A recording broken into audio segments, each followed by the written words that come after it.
Selamat pagi saudara-saudara yang terkasih. Atas kebaikan dan kemurahan Tuhan, kita bertemu lagi dalam renungan pagi hari ini. Saya berdoa, semoga saudara baik-baik dan sehat-sehat saja dalam segala sesuatu, sama seperti jiwa saudara baik-baik saja.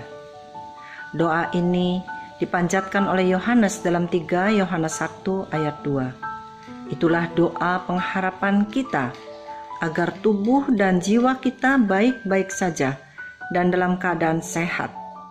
Kata baik-baik di sini berasal dari bahasa Inggrisnya prosper. Prosper mempunyai arti berhasil baik, juga berarti menjadi makmur dan sejahtera. Kita juga mendoakan prosper bagi negara kita Indonesia. Saya teringat semangat membangun negara yang gemah ripah loh jinawi, tentram, makmur, dan subur tanahnya. Semoga Indonesia terjadi, ya dan amin. Itu hanya doa pembukaan. Sekarang mari kita buka firman Tuhan yang saya ambil dari Yesaya 54 ayat 13. Semua anakmu akan menjadi murid Tuhan, dan besarlah kesejahteraan mereka. Great shall be the peace of your children, Inggrisnya. Amin, saudara-saudara. Itulah keadaan anak-anak kita sesuai dengan doa kita. Sekarang saya mengajak saudara untuk melihat kondisi kesejahteraan anak-anak kita dari ayat selanjutnya, yaitu ayat 14. Engkau akan ditegakkan di atas kebenaran. Engkau akan jauh dari pemerasan, sebab engkau tidak usah lagi takut, dan engkau akan jauh dari kekejutan, sebab ia tidak akan mendekat kepadamu. Saudara, semua yang terjadi dalam kehidupan kita jangan sampai membawa pengaruh ketakutan kepada anak-anak, terutama dalam menghadapi situasi sekarang ini di bawah COVID-19 dan protokol yang mengikutinya. Apabila kita terlihat ketakutan, anak-anak akan merasakannya. Ajarilah mereka arti dari bahaya tanpa harus menjadi takut.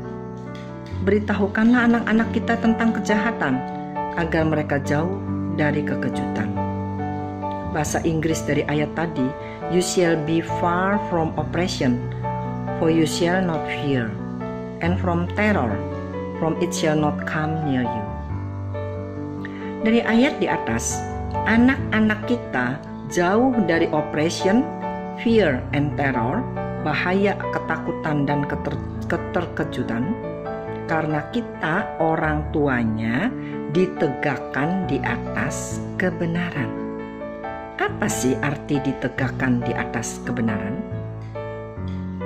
Saudara, ada tertulis, Dia, Yesus, yang tidak mengenal dosa, telah dibuatnya menjadi dosa karena kita, supaya di dalam Yesus kita dibenarkan oleh Allah. Dikutip dari 2 Korintus 5 ayat 21. Kita dibenarkan oleh Allah, berarti kita ditegakkan oleh Allah di atas kebenaran, saudara-saudara. Maka karena kita sebagai orang tua ditegakkan di atas kebenaran, semua anak kita akan menjadi murid Tuhan dan besarlah kesejahteraan mereka sesuai dengan ayat yang di atas. Amin, saudara-saudara. Sekarang kita melihat ayat 17, Yesaya 54 ayat 17. Setiap senjata yang ditempa terhadap engkau tidak akan berhasil, dan setiap orang yang melontarkan tuduhan melawan engkau dalam pengadilan akan engkau buktikan salah. Inilah yang menjadi bagian hamba-hamba Tuhan dan kebenaran yang mereka terima daripadaku. Demikianlah firman Tuhan. Saudara, sepertinya ada suatu kondisi untuk ayat ini. termanifestasi dalam hidup kita, yaitu bahwa tidak ada senjata yang ditempa oleh musuh berhasil, atau Inggrisnya no weapon formed against me shall prosper. Kondisi tersebut disebut kebenaran atau righteousness. Padahal jelas disebut dalam ayat 17 ini bahwa kebenaran yang kita terima bukan kebenaran diri sendiri, bukan upaya kita, tetapi pemberian dari Allah. Di dalam Yesus kita sudah dibenarkan oleh Allah. Itulah arti misi penyelamatan Yesus buat kita semua orang percaya. Dan karena kebenaran yang kita miliki tersebut, maka semua senjata yang ditempa oleh si jahat tidak akan berhasil. Syukur kepada Allah. Amin.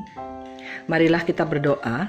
Tuhan, kami berdoa agar keadaan kami baik-baik saja, sehat, seperti jiwa kami juga sehat.